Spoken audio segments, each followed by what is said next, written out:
Again, here's the crude. Again, pretty fast setup. I didn't want to start it too slow. And now here we are. Again, a spot chart though, a little different than I was trading December, right? Kind of sold it here and really never had its stops adjusted. It was here. Now we're here. So we're still at a loss, even though we're way down here. So again, it's a little slow. Even though we switched to quarter moons or to waning, waxing, crescent moon stuff, it's still a little too slow. I mean, I would be trading it probably. I would have been out of this, I think. Again, that's a fill in the gap, fill in the close, technical stuff galore. Now I'm not saying that that's bullish, right? It closed like crap, but as a trader, you make a big wide. You hate to like put a stop way up here and lose. You got 20 grand made and you lose 15, right? Because your stop's way the hell up there. So again, obvious, but if you're truly a system trader, you have to change your speed. If you're aggressive in crude oil or silver, particularly these and gold, anything that's been really wild, you do your same formulas, but you just you make the speeds faster. I went from a quarter moon, which is way too slow for silver, gold, and even the waning, waxing moons are 2-3 days, 4 days apart. That's still a little too slow. You probably need to use a different speed, right? You got to just keep breaking it down mathematically.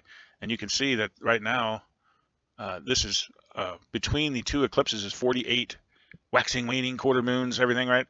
And using the quarter moons, there was only 24, right? So again, we've increased the speed and we have more boxes. Anyway, here and there, pricing still kind of remained the same. So again, I could adjust the speed until it gets a little slower, I guess. But that's tricky to do it and keep it up to date. Here's nat gas, kind of the hero, zero of the bunch. Last year we've been, again, you can see in the winter we fired up, had some wild action because of Texas storms and whatnot. I don't know, it's kind of they don't think it's going to freeze. They don't think it's going to have snowstorms. I mean, it's just amazing how I think all these AIs and everything and all the news, right? They're betting on weather. So be a little cautious on what you see. They got so much news focus on weather because people are betting big sums of money on it. So be a little cautious. But you can see we're above the solar, kind of both solar eclipses are right here, right? And we're coming up upon the other one in August 12th. So that will be 1 month from now. So this bar right here that we're on all these charts are pretty key. And I think you want to make sure that, because I like to kind of watch a month before, right? Before anything. If I was focused on this one, I would have been looking at May 16th, which was right in here, right? So again, a month before, that you always kind of watch it. It kind of gives you a hint. Here was our solar eclipse. I would have been amped up for that. That would January 16th. Was the zone, and we were right in here, right? So again, a month before is always kind of key for any cycle. I don't care if you're trading the solar eclipse, lunar eclipse, Jupiter, Mars, I don't care, right? You look always a month before, or if you're trading cycles, let's say you're cycling out the highs, you kind of always keep an eye out a month before or a month after. A lot of times is technically a pretty key, but you can see that I put the stops down here. Now, really, they should have probably been here, but that's so fast on a chopper. I decided to opt out and put it down here. We had very narrow range in here. We'll see. Probably wrong thing to do. Always sounds good at the moment. Every time you go back and look and change your rules or into a thought process or guess, I guarantee you the system is normally right and you were probably wrong. It probably cost me more money. But here is the next one, which is S&P. Obviously, an easy buy. It just went up and then busted. And you can see close on the high, close on the high, close near the highs, close on the high, close on. Again, what's that tell you? That tells you it's undervalued, right? You get these little coils, hesitational patterns on the daily chart, which we'll look at. And then you finally had your first correction, right? It took out a swing and it took out the uptrend line, right? It broke two things. That's a definite. A correction is not a correction until you break stuff. And we definitely broke it here. So this is leg one, leg two. Be a little cautious, closing on our highs. The Trump effect's in full bloom. I won't go into that at the moment. Here's the gold. You can see we powered up from the solar, a great buy of the century.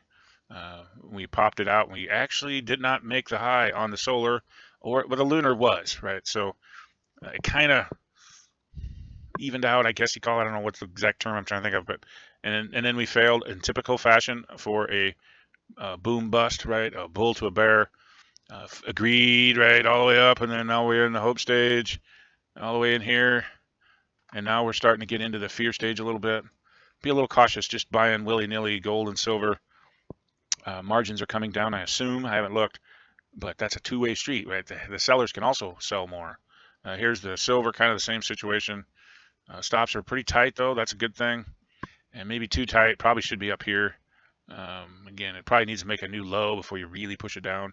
But It's here nor there. That's, again, I would even be trading an hourly chart on silver. It's just too slow of a, even especially quarter moon. It's like trying to trade a monthly versus a daily chart, right?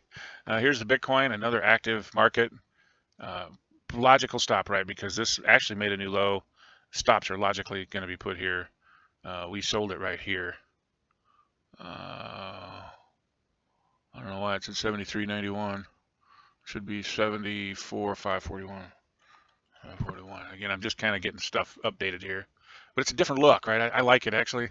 Been wanting to do this a long time. It takes a long time to set all this up, and then if you go, oh, that's too fast, and you got to redo it. So yeah, it sold it at 74, and the stops are, that's correct.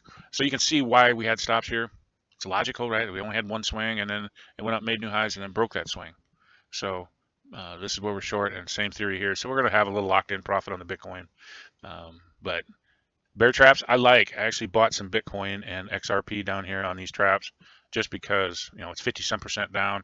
We've met enough time element that I like. So anyway, here and there. And we're pre-solar eclipse, so I'm always watching stuff a month out, like I said, right? A month before the solar. I'm looking, that looks like a potential bottom to me. Again, assuming it goes up. I'm not buying a whole bunch of amount. I'm not reloading the gun, right? I've been out of all cryptos since this action, which I guess I don't go back and show. Let me see if I got it on Bitcoin. No, it was right before this actually. Kind of had some action. Told me the highs were probably in, and I'll get out. There's like 800 other things to trade. I don't need to trade these positions per se. Good stop in the XRP. Kind of new for me, but it makes sense, right? Here's the one-to-one coming off. Here's the solar eclipse. Which, if you're wanting to be a seller, let's say you pick this bottom, like I did, I might be tempted to dump some here. And again, we had the bear trap, right? So you got to assume it's obvious we could go up here maybe and make some trap action. For every action is equal but opposite reaction. Hang with me and I'll get to the bar chart charts.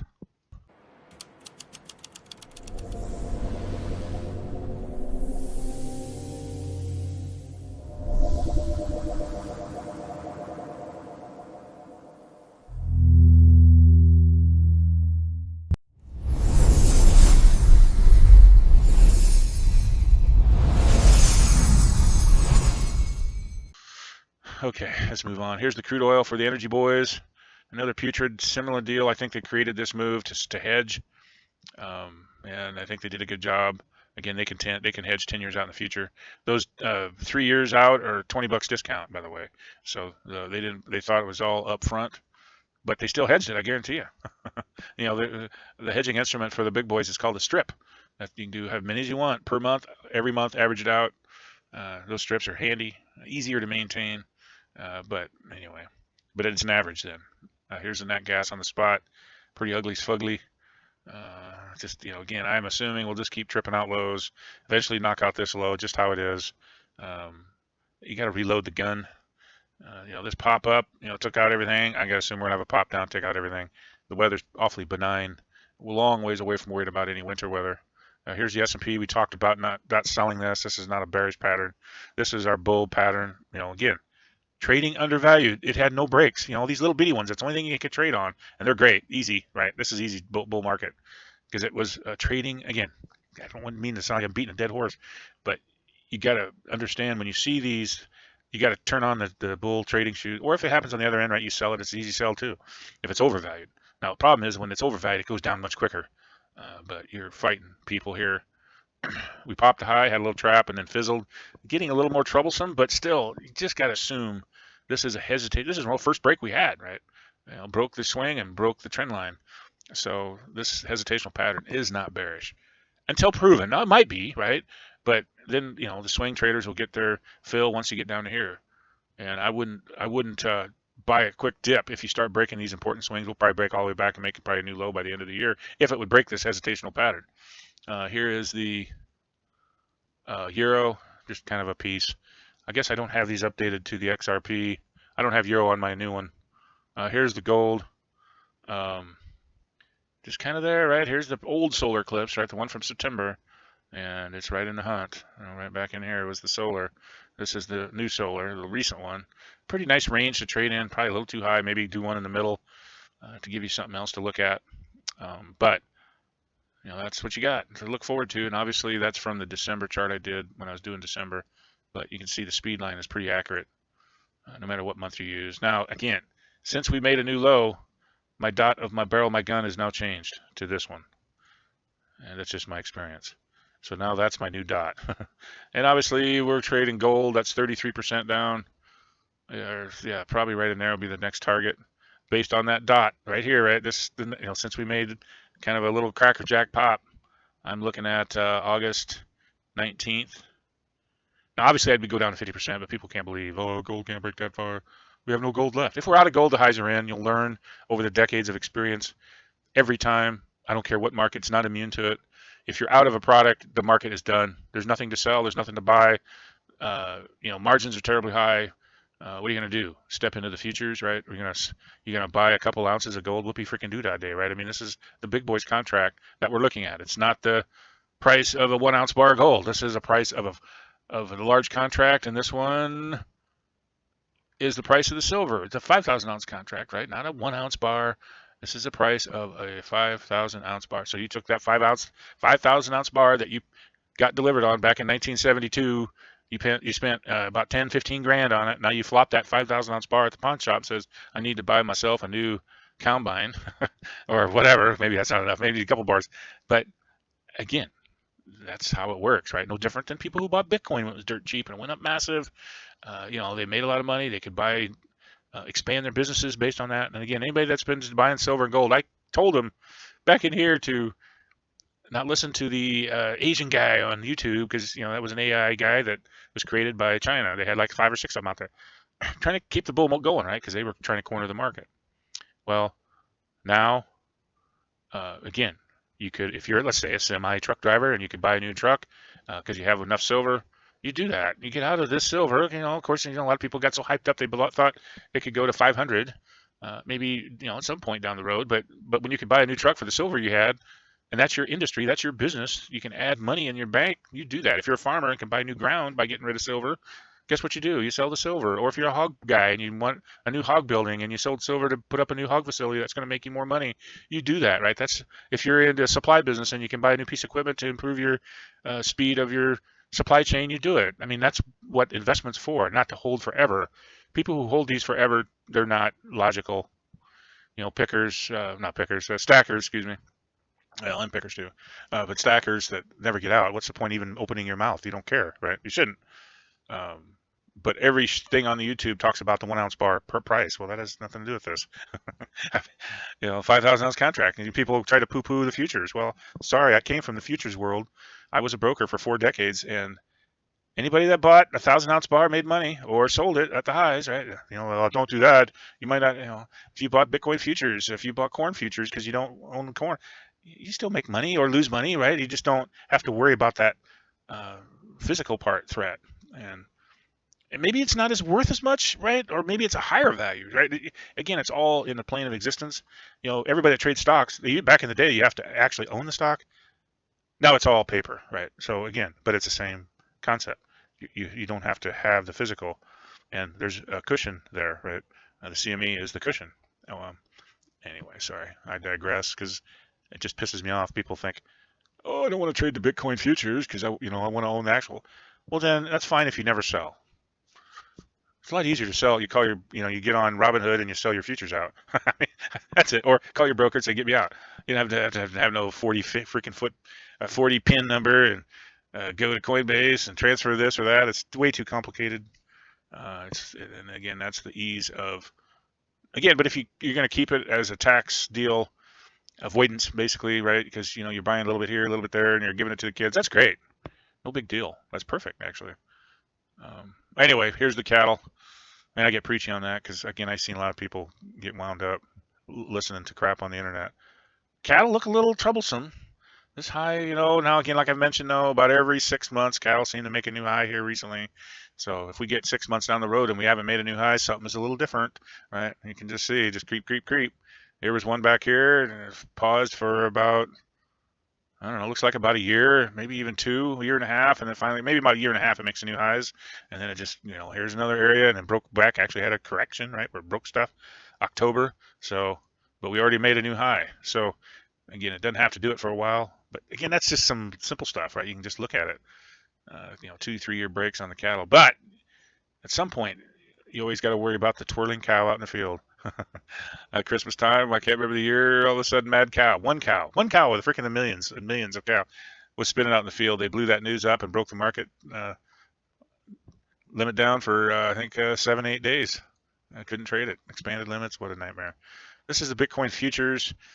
You can see I've kind of drawn some stuff here in one of the master chart lessons I'm doing. Nice little bottom. I won't get into it. All right. And I'm going to sign off. Again, that was the faster moon, so I'm kind of excited about that. It took me a while to set up. And I also did the stock matrix, which I expanded some of the stocks. And and you can see I expanded. I'm going to take off the euro dollar on on this newer one, and I replaced it with the bean oil, right, which is on its highs, near its highs. I haven't updated the bar charts yet, but I will be doing that. So that next video will have everything kind of. I think that'll pretty much be it. The only thing I might add is copper. I think copper makes sense to me. Silver is the residue of processing copper. Basically, most of the silver is produced by the residue of copper. So if copper keeps going up, then the silver will keep going up. If copper drops, then more than likely silver's going to drop, because again, it's the residue effect. And we also got to remember that there's a lot of old piles of in Alaska gold mining, right? Gold was the kingpin and silver was worth squat. So they didn't even try to process the silver out of those piles. There's probably a lot of silver that are starting maybe to get processed for, even some of the other metals are in there. They just process the gold out of those because it ain't worth their money, right? So, but that's the other catch. You get up there and you get high. That's what fundamentals do, right? You get up there for too long, stays too high. The market figures out a way to get more supply. Whether it's melting stuff or at those prices, $120, I guarantee you those piles are worth some money. That had a lot of gold in them. Zinc went up. All the metals went up. So those piles got some value. Those big old piles. And, there's a lot of them through the old gold mining days that can now be processed for these other metals. Anyway, I'm off topic. All right, everyone have a great rest of have a good week, because this is a weekend. It is July 11th at, about 1 in the afternoon. It's too hot to go outside, so I thought I'd make a video. Kansas is a sweaty-ass pig right now. Chewed us. All right, everyone have a good one.